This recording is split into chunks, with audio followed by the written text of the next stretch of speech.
नमस्कार साथियों, आप सभी का हमारे YouTube चैनल पर स्वागत है। साथियों, बात करेंगे अध्यापक लेवल 1 की। साथियों, रीट के बाद में जो आपकी मुख्य परीक्षा होगी, उस मुख्य परीक्षा को लेकर हम आज की वीडियो में चर्चा करेंगे। साथियों, रीट की उत्तर कुंजी है वो आपके 23 और 25 मार्च के बीच में जारी हो जाएगी।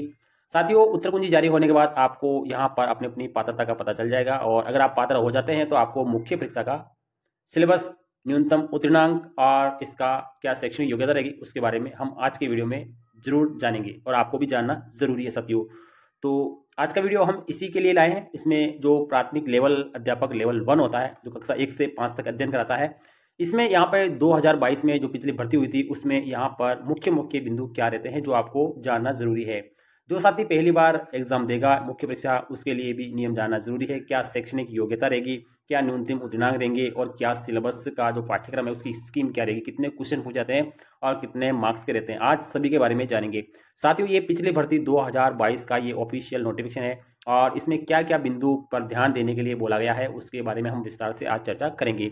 तो आज के टॉपिक में हमारा मुख्य बिंदु रहेगा, सबसे पहला हमारा जो बिंदु रहेगा साथियों वो रहेगा आपका कि इसमें न्यूनतम उत्तीर्णांक क्या चाहिए, यानी रीट इस मुख्य परीक्षा में बैठने के लिए आपके रेट में कितने अंक चाहिए। ठीक है। दूसरा हमारा बिंदु रहेगा कि इसकी क्या शैक्षणिक योग्यता रहती है, आपको मुख्य परीक्षा देने के लिए आपकी क्या शैक्षणिक योग्यता रहती है। और तीसरा हमारा बिंदु रहेगा कि इसकी पाठ्यक्रम की क्या स्कीम रहेगी, यानी आपका सिलेबस कैसा रहेगा और जो प्रश्न पत्र पूछा जाएगा वो कितने मार्क्स का होगा, कितने क्वेश्चन होंगे, उसके बारे में हम विस्तार से चर्चा करेंगे। तो बिना कुछ देरी के हम आगे बढ़ते हैं और हमारी जानकारी लेते हैं साथियों। सबसे पहला हमारा बिंदु जो रहेगा साथियों वो रहेगा कि इसमें न्यूनतम उत्तीर्णांक क्या चाहिए, यानी लेवल 1 के लिए अगर आप आवेदन करेंगे कक्षा 1 से 5 तक के लिए तो आपके लिए क्या न्यूनतम योग्यता रहेगी। तो आपके लिए जो भी अध्यापक पात्रता परीक्षा, जैसे पिछली बार 2022 थी, इस बार 2024 है, तो अध्यापक पात्रता परीक्षा में न्यूनतम उत्तीर्णांक प्राप्त करना जरूरी है। जैसे अगर आप सामान्य वर्ग के हैं तो आपको नॉन टीएसपी में 60%, टीएसपी में भी 60%। अगर आप एसटी कैटेगरी के हैं तो आपको 55% चाहिए। ठीक है। और टीएसपी के हैं तो आपको 36% ही चाहिए केवल। इसके अलावा एससी कैटेगरी, ओबीसी, एमबीसी और ईडब्ल्यूएस, इन चारों के लिए आपको 55% अंक जरूरी है। 55% का मतलब है आपको 82 मार्क्स जरूरी है। ठीक है। और 60% का मतलब है आपको 90 मार्क्स जरूरी है। ठीक है, 90 मार्क्स लाना जरूरी है। इसके अलावा समस्त श्रेणी की जितनी भी विधवा, परित्यक्ता और भूतपूर्व सैनिक है उनको यहाँ पे 50% यानी 75 अंक लाना जरूरी है। साथ ही दिव्यांग, निषेध और वाले अभियुक्तों को यहाँ पे 40% लाना है और शेर या जनजाति को यहाँ पे 36% लाना है।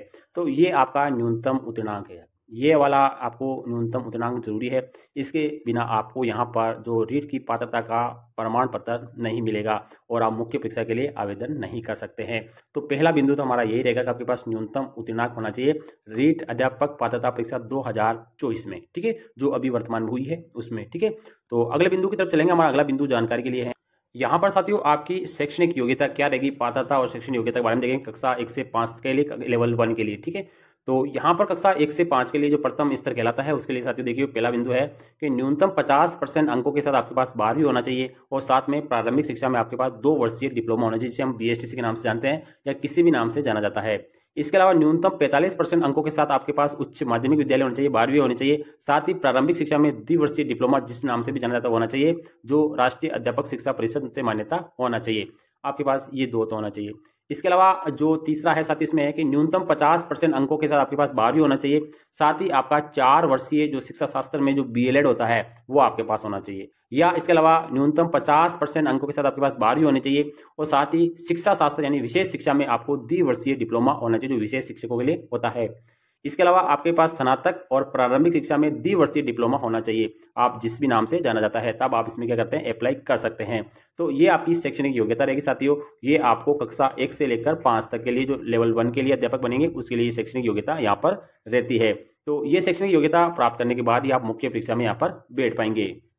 इसी के साथ ही मैं एक आपको लिए महत्वपूर्ण बिंदु बताऊंगा, जो साथी पहली बार जिनको यहाँ पे जो फर्स्ट ईयर के विद्यार्थी है, जिनको पहली बार यहाँ पे शामिल किया गया है, भले वो आपके बीएड का विद्यार्थी हो या वो बीएसटीसी का विद्यार्थी हो, जो फर्स्ट ईयर का विद्यार्थी उनके लिए यहाँ पे जरूरी है, बिंदु पर ध्यान देना जरूरी है कि अभ्यर्थी के द्वारा आवेदन प्रस्तुत करने की निर्धारित अंतिम दिनांक, यहाँ पे लिखा है अंतिम दिनांक तक न्यूनतम शैक्षणिक योग्यता है, जिसमें शैक्षणिक और प्रशैक्षणिक या आरासन अध्यापक पात्रता परीक्षा आदि अर्जित करना अनिवार्य है। ठीक है, यानी जो आवेदन की जो अंतिम तिथि रहेगी, जो भी अंतिम तिथि है, वहां तक आपके पास बीएड की डिग्री होनी चाहिए। ठीक है, या आपके पास बीएसटीसी का कंप्लीट रिजल्ट जरूरी है। आवेदन की अंतिम तिथि के पश्चात अर्जित की गई योग्यता मान्य नहीं होगी और ऐसे अभ्यर्थी करेंगे अपात्र रहेंगे।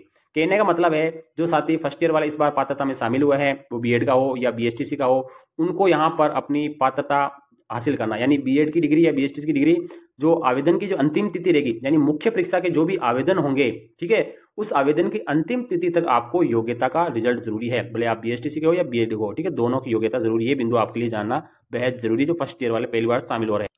अब हम जान लेते हैं साथियों इसमें पाठ्यक्रम की स्कीम क्या रहेगी, जो परीक्षा की स्कीम क्या रहेगी।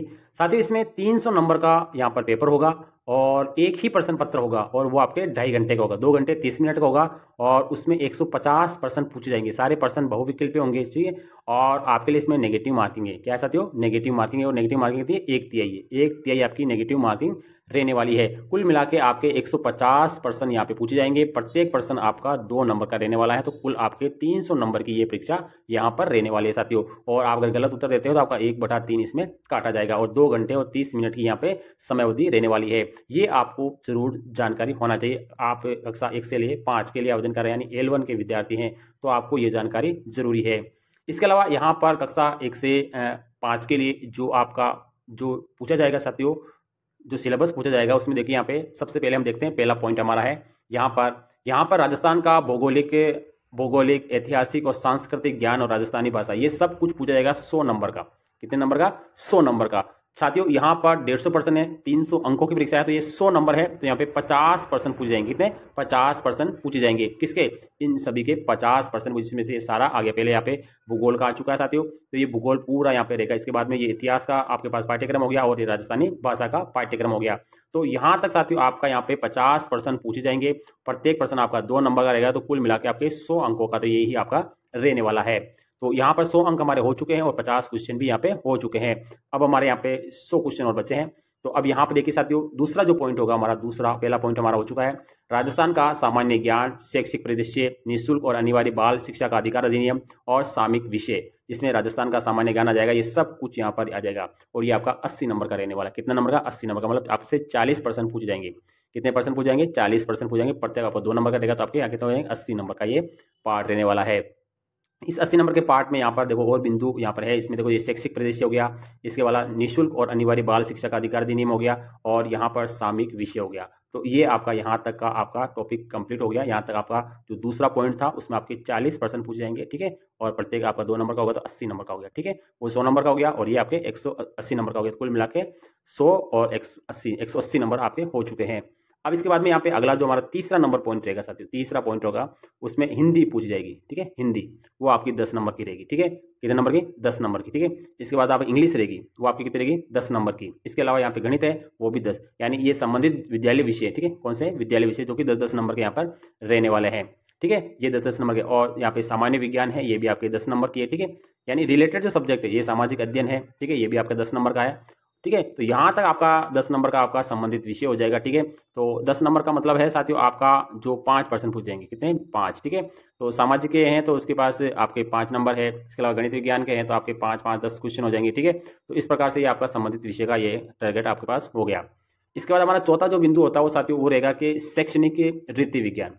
शैक्षणिक रीति विज्ञान किसे कहते हैं साथियों? यानी जो भी आपकी लैंग्वेज है उससे संबंधित, जैसे हिंदी है तो हिंदी की यहाँ पे शिक्षण विधियाँ, इंग्लिश है तो इंग्लिश की शिक्षण विधियाँ, गणित है तो गणित की शिक्षण विधियाँ, सामाजिक है तो सामाजिक शिक्षण विधियाँ, ये आपके 8 अंक की रहने वाली। कितने अंक की? आपके 8 अंक की यहाँ पे रहने वाली है, ठीक है। सब्जेक्ट जो विषय है वो आपका 10 नंबर का रह रहा है, कितने? 10 नंबर का। और शैक्षणिक जो रीति है वो आपके 8 नंबर की रहने वाली, ठीक है, कितने? 8। तो गणित की शिक्षण विधि 8 नंबर की हो गई। इसके बाद सामान्य विज्ञान का आपका 8 नंबर का हो गया, सामाजिक अध्ययन का भी आपका 8 नंबर का हो गया। तो यहाँ पर आपके 4 बिंदु हो चुके। कितने बिंदु हो गए साथियों? 4 बिंदु आपके कंप्लीट हो गए हैं। तो इसमें साथियों हमने देखा है कि अगर आपका सब्जेक्ट है, कोई भी आपका सब्जेक्ट है, ठीक है, अगर सब्जेक्ट है तो उसके आपके कितने % अंक पूछ जाएंगे? 10, ठीक है। और सब्जेक्ट की शिक्षण विधि है उसके कितने पूछ जाएंगे साथियों? 8 पूछ जाएंगे। तो आपके कुल मिला के 18 अंक यहाँ पे हो गए, ठीक है। इसके बाद में आपका 5वां जो बिंदु होगा वो साथियों पूछ जाएगा शैक्षिक मनोविज्ञान का, ठीक है, शैक्षिक मनोविज्ञान का। इसमें यहाँ पे ये पूरी शैक्षिक मनोविज्ञान है और ये 20 अंक की पूछ जाएंगी। कितने अंकों की?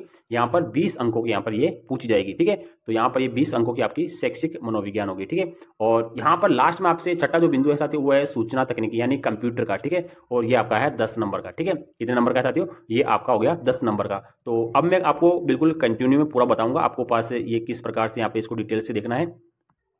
अब साथियों मैं आपको यहाँ पर पूरा स्कीम बताता हूँ कि आपके कुल अंक कितने हैं? 300 अंक, ठीक है। अब 300 अंकों को मैं आपको पूरा समझाना चाहूँगा, मैंने आपको बता दिया है। अब यहाँ पे देखिए आपको इसके 6 पार्ट है। कितने पार्ट है? 6 पार्ट है। आपके 1 हो जाएगा, इसके बाद 2 हो जाएगा, इसके बाद आपके पास 3 और 4 और ये 5 और ये 6 पार्ट है, ठीक है। साथियों पहले पार्ट में आपका ये ऐतिहासिक भौगोलिक सब कुछ हो गया और ये आपके कितने मार्क्स का है, आपके 100 मार्क्स का है। कितने मार्क्स का है साथियों? 100 मार्क्स का है, ठीक है। और 100 मार्क्स के हैं तो आपके परसेंट कितने पूछ जाएंगे? आपके 50% पूछ जाएंगे, ठीक है। दूसरा हमारा साथियों यहाँ पर जो रहेगा वो आपका 80 नंबर का रहेगा पार्ट, ठीक है, जो राजस्थान का सामान्य अध्ययन रहेगा, ठीक है। राजस्थान का 80 नंबर का रहेगा और कितने मार्क्स का रहेगा आपके पास? 40 मार्क्स का, ठीक है। इसके बाद तीसरा जो हमारा बिंदु रहेगा साथियों, वो तीसरे में क्या है? संबंधित विषय है, ठीक है, जो विषय, ठीक है। तो इसमें 5 विषय साथियों, ठीक है। आपका पहले विषय रहेगा आपका हिंदी, उसके बाद हिंदी, अंग्रेजी, गणित, विज्ञान और सामाजिक विज्ञान, ठीक है। 5 विषय रहेंगे, ठीक है। 5 विषय में प्रत्येक आपका 10-10 अंक का है, तो आपके कुल 50 अंक का है। कितने अंकों का है? कुल 50 अंकों का है। और कितने परसेंट आएंगे साथियों? इसमें 25% हो जाएंगे। कितने? 25। इसके बाद में पांचों विषयों की जो शिक्षण विधि होती है, ठीक है, वो प्रत्येक 8-8 नंबर की, कितने? 8-8 नंबर की है। तो कुल आपके कितने अंकों की आ जाएगी साथियों? 40 अंकों की। 8 पंजो 40, 40 अंकों की शिक्षण विधि होगी। तो परसेंट कितने पूछ जाएंगे साथियों? यहाँ पर 20% पूछ जाएंगे। कितने? 20%। इसके बाद में पांचवा हमारा बिंदु आता है साथियों वो मनोविज्ञान का। तो ये कितने अंकों की रहेगी? 20 अंकों की रहेगी। कितने? 20 अंकों की। और कितने परसेंट पूछ जाएंगे? 10% पूछ जाएंगे, ठीक है। इसके बाद में हमारे साथियों ये है कि आपके कौन सी? कंप्यूटर। और कंप्यूटर कितने अंक रहेंगे आपके? 10 अंक रहेंगे। और ये कितने नंबर की रहेगी साथियों? ये आपके 5 नंबर की रहेगी, 5% की रहेगी, ठीक है। अब हम इसको सबको जोड़ लेते हैं, ठीक है। तो आपका ये हो गया 100 के बाद ये 80, 180 और 50 कितने हो गए साथियों? 230 और 40 कितना हो गया आपके पास? 270 और 20 कितना हो गए? 290 और 10 कितना हो गए? 300। तो ये आ गया आपका 300 अंक। कितना हो गए? 300 अंक हो गए, ठीक है। मैं थोड़ा इधर लिख देता हूँ साथियों। ये कितना हो गया आपके पास? 300 अंक हो गए, ठीक है। कितना हो गए? 300। और यहाँ पे परसेंटों को जोड़ लो, 50 और 40, 90%, 90 और 25 जोड़ लो आप, ठीक है। 100, 90 के बाद 100, 110, 115 हो गए। 115 और 20 आप जोड़ लो, ठीक है। 125, 135 और जोड़ लो 145 और 5, 150। तो यहाँ पे ये 150% आपके यहाँ पर ये रहेगी, ठीक है। तो ये वाला आपका पूरा मैंने आपको समझा दिया साथियों। यहाँ पर इसमें 6 पार्ट है। कितने पार्ट है साथियों? 6 पार्ट है, ठीक है। 6 पार्ट के ये आपके अंक मैंने बता दिया आपको। ये 300 अंक है, ठीक है। ये आपके 300 अंक है और ये आपके 150% है, ठीक है। ये स्कीम आपको ज्ञान होना जरूरी है साथियों। अगर आप मुख्य परीक्षा दे रहे हैं तो ये जानकारी आपके लिए जरूरी है साथियों। मैंने आज आपको तीनों बिंदु समझा दिए साथियों। पहला हमारा जो बिंदु था मैंने आपको बताया था कि इसमें न्यूनतम उत्तीर्णांक क्या चाहिए, न्यूनतम जो उत्तीर्णांक है वो क्या चाहिए, ठीक है। तो उत्तीर्णांक मैंने आपको बता दिया साथियों। दूसरा हमारा टॉपिक था साथियों कि इसमें शैक्षणिक योग्यता क्या रहेगी, ठीक है। तो मैंने इसके बारे में आपको योग्यता के बारे में बता दिया। तीसरा हमारा बिंदु था कि इसका जो पाठ्यक्रम स्कीम क्या थी, ठीक है, पाठ्यक्रम की जो स्कीम क्या थी वो मैंने आपको बता दी साथियों। तो आप लेवल 1 के विद्यार्थी हैं तो आपको यहाँ पर कंफर्म हो गया होगा तीनों बिंदु मुख्य परीक्षा के लिए। अगर आप पात्रता हासिल कर रहे हैं, रीट में अगर आप पात्र हो रहे हैं तो आपको ये जानकारी जरूर है और अपनी तैयारी को स्टार्ट कर देना है। वीडियो अच्छा लगे तो वीडियो को लाइक शेयर करें, सब्सक्राइब करें। थैंक यू, धन्यवाद।